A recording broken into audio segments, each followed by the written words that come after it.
What's up, beautiful people? How are you guys doing today? Are you feeling great? Feeling good? I know I am feeling absolutely haram. I've read some stuff on the internet recently. Oh, so let's get into it. Let's not beat around the bush any more than absolutely necessary. So recently I read what can only be described as an autistic tangent by a one Matthew Walsh, Matt Walsh, giving us the big internet ideas. He's hitting us with the strong stuff. Now, I'm not going to read it verbatim or go over his points in particular, mostly just because I don't want to signal boost that cringe lord, and, frankly speaking, I don't care to at the same time. But I'd like to cover the primary ideas that this neoconservative illustrated and just debunk them for anyone that falls into or might fall into this shaming language. So, neocons, just like feminists, just like a lot of these other cringe lords, when discussing the MGTOW Tower incel movement, are always going to default back to the same argument, which is have sex, which is you're a coward, which would be a quote verbatim from Matt Walsh's internet screed. And so he said basically, get married or else you're a coward. Now, there's a lot to unpack here in the syntax behind a statement like that, and behind, the same sort of feminist shaming language, right?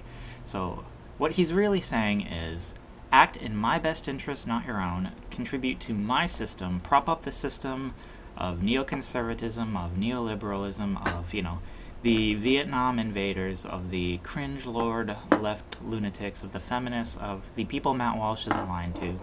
Whether or not he knows it, it's, beyond him, at least on this issue. And what he says when he says you're a coward or have sex is, we don't really have an argument against this, but it's bad for us, and we think you should act not in your best interest, but in our best interest, is what Matt Walsh and all these other people are saying. They're saying that, you should put aside what is best for you in your life. You should not act in a way in which is in accordance with your values because of reasons that we're not going to explain because they don't exist. And if you don't, we're going to attack your masculinity for some reason, as if that's an effective insult in current year, or going to sway anyone's opinion in current year. Spoilers, ad hominems are not very strong arguments by definition. It's a logical fallacy. It doesn't matter if you're a coward or not. It matters about the tenacity of your argument.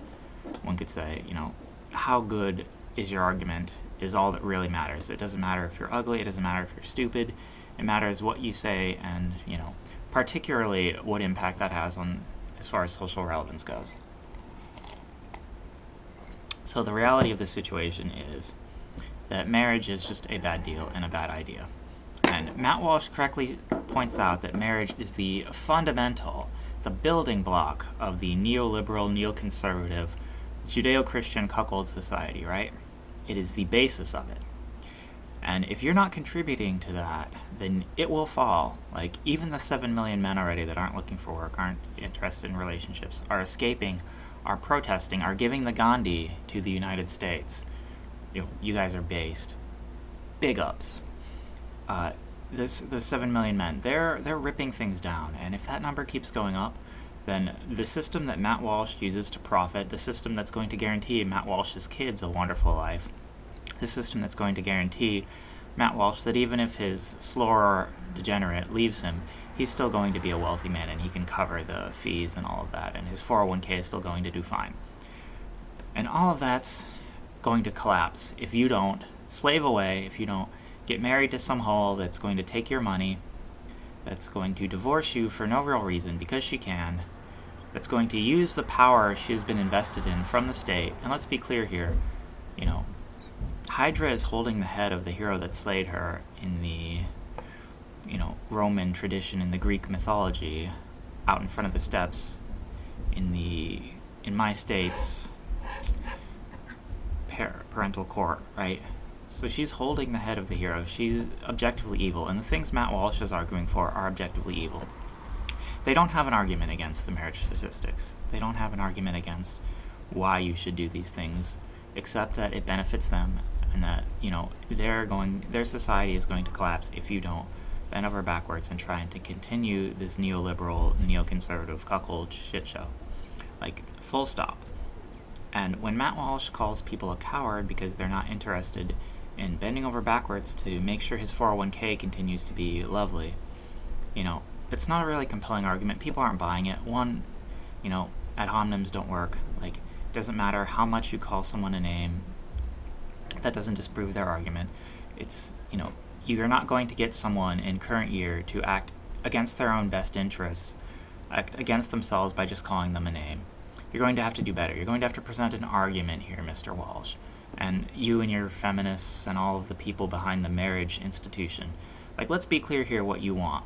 You want to prop up an institution that's going to force men to be slaves to the state, slaves to your 401k, slaves to, Joe Biden's son's cushy Ukrainian job, go spill their blood on, Siberian soil for some reason, go spill their blood in some prison because the, state judge decreed that they have to pay more than they currently own in child support, or more than they currently make in child support for some reason, because that is something that happens all the time.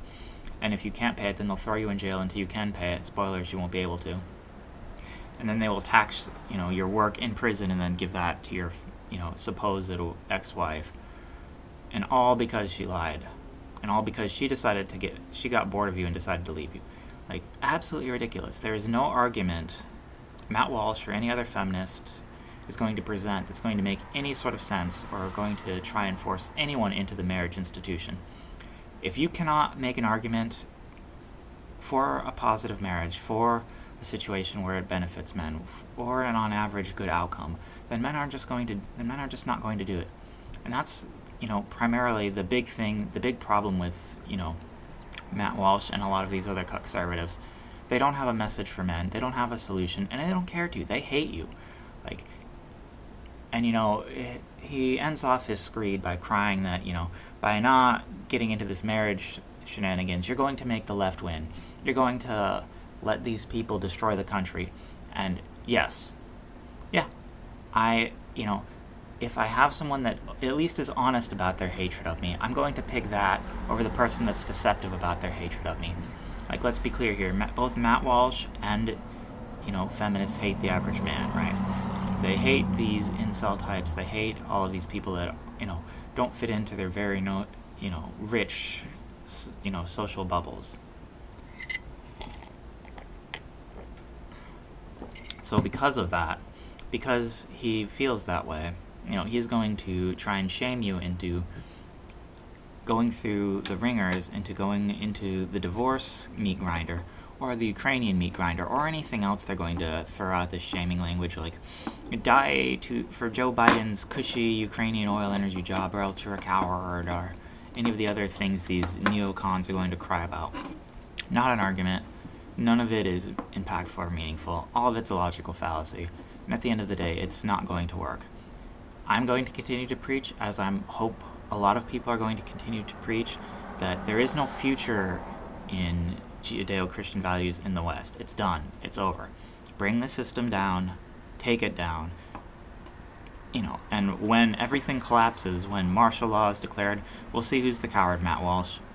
We'll see how things go down.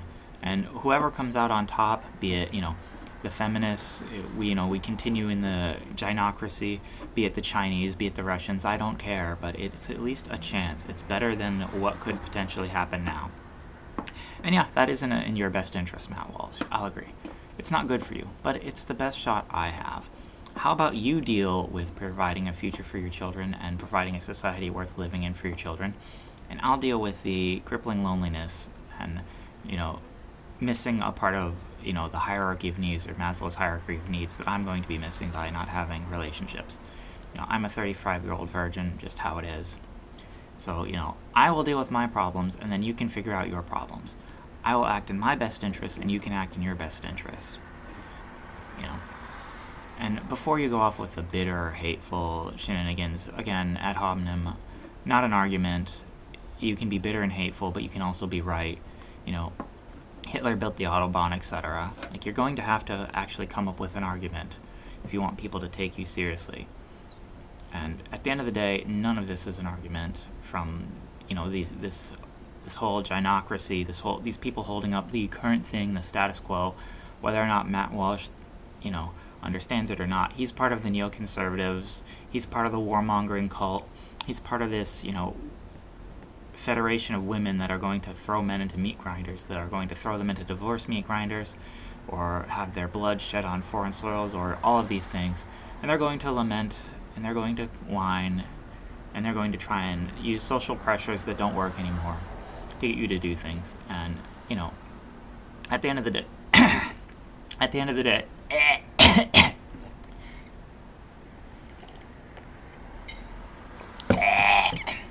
bad throat, sorry. At the end of the day, none of it is impactful, none of it is meaningful, none of it actually, looks in the face of the real statistics of the 80% divorce statistics, of 88% of divorces being initiated by women, of 95% of alimony going from men to women. All of that remains true no matter what, and, all of the cuckoldry, all of the crying Matt Walsh does is not going to change any impact of it. It's not going to change what the reality of the situation is. It's not going to change what men should do. Friendly reminder, in case you've forgotten, minimalism is the solution. Live a frugal lifestyle. Work as little as possible, contribute as little as possible to the system, and make things the best they can be for you. Develop, your own habits, and figure out how you're going to cope with things that are going to impact you. And, if you're coping with loneliness or whatever, the future is looking pretty bright with AI and all of these other features. You don't need to get yourself involved in this system. You don't need to become a slave to the gynocracy. You don't need any of this, and frankly, don't fall for this shaming shenanigans. It's not the 1930s. It's not going to work anymore.